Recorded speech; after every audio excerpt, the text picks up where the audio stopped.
नमस्कार। आज गतिमान आवेश और चुंबकीय क्षेत्र के नेक्स्ट टॉपिक एम्पियर के परिपथीय नियम के बारे में चर्चा करेंगे। एम्पियर का परिपथीय नियम जानने से पहले हम बात कर लेते हैं गॉस के नियम की, जो कि वैद्युत के लिए गॉस का नियम एक दिया गया था।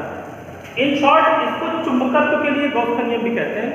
वैद्युत के लिए गॉस का नियम क्या था कि स्थिर वैद्युतिकी में किसी बंद पृष्ठ से होकर गुजरने वाला वैद्युत फ्लक्स, गॉस के नियम, स्थिर वैद्युतिकी में बंद पृष्ठ से होकर गुजरने वाला वैद्युत फ्लक्स उस पृष्ठ से घिरे कुल आवेश का 1/ε0 गुना होता है। ये गॉस का नियम था कि बंद पृष्ठ से होकर गुजरने वाला वैद्युत फ्लक्स, गॉस की प्रमेय में क्या कंपल्सरी कि बंद पृष्ठ होना चाहिए और बंद पृष्ठ से जो वैद्युत फ्लक्स गुजरेगा उस पृष्ठ से घिरे आवेश का 1/ε0 गुना होगा। ये वैद्युत के गॉस के नियम में था। काफी हद तक वैसा ही कुछ एम्पियर के परिपथीय नियम में है। एम्पियर का परिपथीय नियम क्या कहता है? किसी बंद पृष्ठ के अनुदिश, किसी, इसमें भी कंपल्सरी वर्ड है बंद पृष्ठ, बंद पृष्ठ के अनुदिश चुंबकीय क्षेत्र का रेखीय समाकलन, ये होल इंटीग्रेशन का सिंबल है, चुंबकीय क्षेत्र का रेखीय समाकलन उस पृष्ठ से बहने वाली धारा का μ0 गुना होगा। क्या कहता है एम्पियर परिपथीय नियम? एम्पियर का परिपथीय नियम कहता है कि किसी बंद पृष्ठ के अनुदिश चुंबकीय क्षेत्र का रेखीय समाकलन उस पृष्ठ से होकर बहने वाली धारा का μ0 गुना होगा। बात समझ आई? एम्पियर का परिपथीय नियम कहता है कि किसी बंद पृष्ठ के अनुदिश मतलब वो जो पृष्ठ है उसकी लंबाई के अनुदिश चुंबकीय क्षेत्र का रेखिक समाकलन उस पृष्ठ से बहने वाली धारा का μ0 गुना होता है। μ0 क्या होता है? μ0 कहते हैं निर्वात की चुंबकशीलता को कहते हैं। निर्वात की चुंबकशीलता μ0 मान होता है 4 पाई × 10⁻⁷ न्यूटन प्रति एम्पियर स्क्वायर। पीछे आपको बता चुके हैं ये जो धारा है ये उस पृष्ठ से घिरी धारा है, ठीक, ये रैखिक है और ये समाकलन है। तो चुंबकीय क्षेत्र का रेखीय समाकलन पृष्ठ से बहने वाली धारा का μ0 गुना होता है। काफी इंपॉर्टेंट टॉपिक है ये एम्पियर का परिपथीय नियम। अब एम्पियर के परिपथीय नियम का अनुप्रयोग जान लेते हैं कि एम्पियर के परिपथीय नियम का अनुप्रयोग क्या है। तो क्योंकि अब आपका सिलेबस में कुछ कमी की गई है 30%, तो इसमें एक अनुप्रयोग जो धारावाही टोरॉइड है वो आपके सिलेबस से हटा दिया गया है। उसके केवल बचे कौन कौन से हैं? एक बचा है अनंत लंबाई के सीधे आवेशित तार के निकट चुंबकीय क्षेत्र की तीव्रता, और इसके अलावा एक और टॉपिक जो बचा है वो लंबी परिनालिका के निकट चुंबकीय क्षेत्र की तीव्रता। दो ही बचे हैं केवल, एक अनंत लंबाई के सीधे आवेशित तार के निकट और दूसरा बचा है लंबी परिनालिका के भीतर चुंबकीय क्षेत्र की तीव्रता। टोरॉइड को इस वर्ष आपदा काल में टोरॉइड वाला टॉपिक को 30% जो सिलेबस कम किया गया उससे हटा दिया गया। अब आते हैं पहला अनुप्रयोग जान लेते हैं। अनंत लंबाई के सीधे आवेशित तार के निकट चुंबकीय क्षेत्र की तीव्रता। तो एक सीधा तार है और इस तार में I धारा ऊपर की ओर प्रवाहित है। I धारा किधर बह रही है? ऊपर की ओर प्रवाहित है, ठीक। अब I धारा ऊपर की ओर प्रवाहित है तार में, तो स्वाभाविक सी बात है कि चुंबकीय क्षेत्र के नियम से धारा I ऊपर की ओर है, मतलब चुंबकीय क्षेत्र किधर होगा? लंबवत नीचे की ओर होगा। इसलिए यहाँ पर इसको हम क्रॉस करके दर्शा देते हैं। क्रॉस क्या बताता है? क्रॉस ये बताता है कि चुंबकीय क्षेत्र लंबवत नीचे की ओर है। अब एम्पियर का परिपथीय नियम कहता है कि बंद पृष्ठ होना चाहिए, इसलिए जिस तार में धारा प्रवाहित हो रही है इसके चारों ओर हम एक बंद पृष्ठ खींचते हैं। एक वृत्ति, क्योंकि तार बेलनाकार होता है इसलिए तार के चारों ओर का जो पृष्ठ होगा वो कैसा होगा? वृत्ताकार होगा। और उस वृत्त की त्रिज्या हमने मान ली कि स्मॉल a है। त्रिज्या कितनी है? स्मॉल a है। स्मॉल a दूरी पर एक बिंदु या P, इस बिंदु P पर चुंबकीय क्षेत्र और रैखिक अनुदिश दोनों एक ही दिशा में है।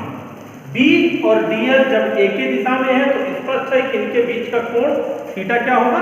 0 होगा। आते हैं एम्पियर के परिपथीय नियम में। एम्पियर का परिपथीय नियम कहता है कि चुंबकीय क्षेत्र का रेखीय समाकलन उस पृष्ठ से बहने वाली धारा का μ0 गुना होगा। तो एम्पियर का परिपथीय नियम लगा दिए। बाएं पक्ष से शुरू करते हैं, इंटीग्रेशन ऑफ b dl।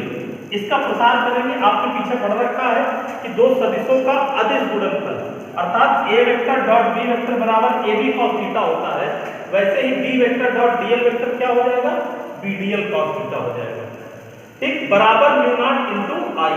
अब बी डीएल कॉस थीटा है, थीटा बी और डीएल के बीच का कोण चित्र में आते हैं, बी लंबवत नीचे की ओर, उसी बिंदु पर डीएल क्योंकि रैखिक लिया जाता है तो बी और डीएल दोनों एक दिशा में हो जाएंगे, एक दिशा का मतलब समांतर हो जाएंगे, तो थीटा हो जाएगा 0। सूत्र में रख देंगे थीटा की जगह 0, integration of B DL cos 0, और आपको मालूम है कि कॉस 0 का मान होता है 1, तो कॉस 0 की वैल्यू रख दी। अब आ गया integration of B DL cos 0, cos 0 का मान रखा तो आ गया B integration of B DL बराबर म्यू नॉट इनटू आई।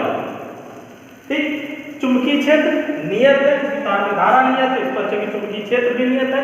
क्या बदलेगा, L बंद पृष्ठ के अनुदिश, यही बंद पृष्ठ है, इस बंद पृष्ठ के अनुदिश, तो पूरे बंद पृष्ठ के लिए जब निकालेंगे तो आ जाएगा B whole integration of DL बराबर म्यू नॉट इनटू आई।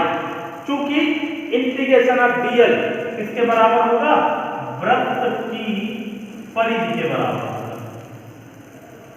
तो परिधि के बराबर हो जाएगा, तो डीएल की जगह रख दिया b इंटू 2 पाई ए, तो आ गया b इंटू 2 पाई ए बराबर म्यू नॉट इंटू आई, तो b बराबर 75 कर दिए mu naught upon 2 pi I upon A Newton प्रति एम्पियर मीटर। उम्मीद है समझ आई होगी।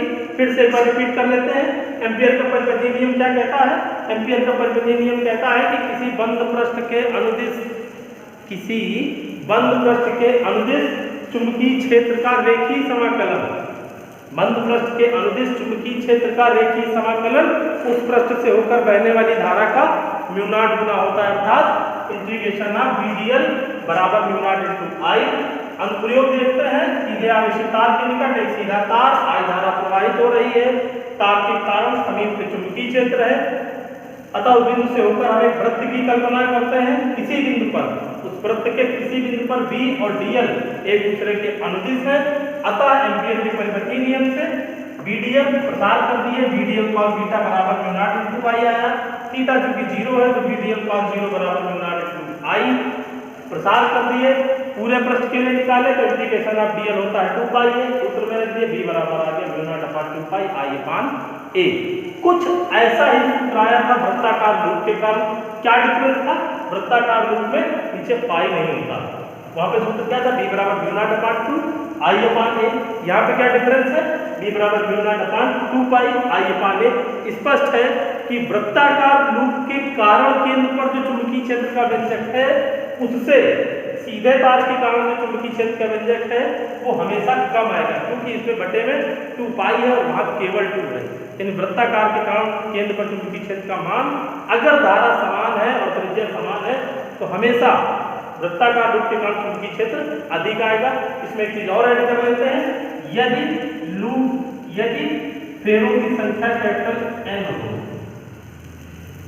फेरों की संख्या कैपिटल एन हो तो b बराबर mu not upon 2 pi N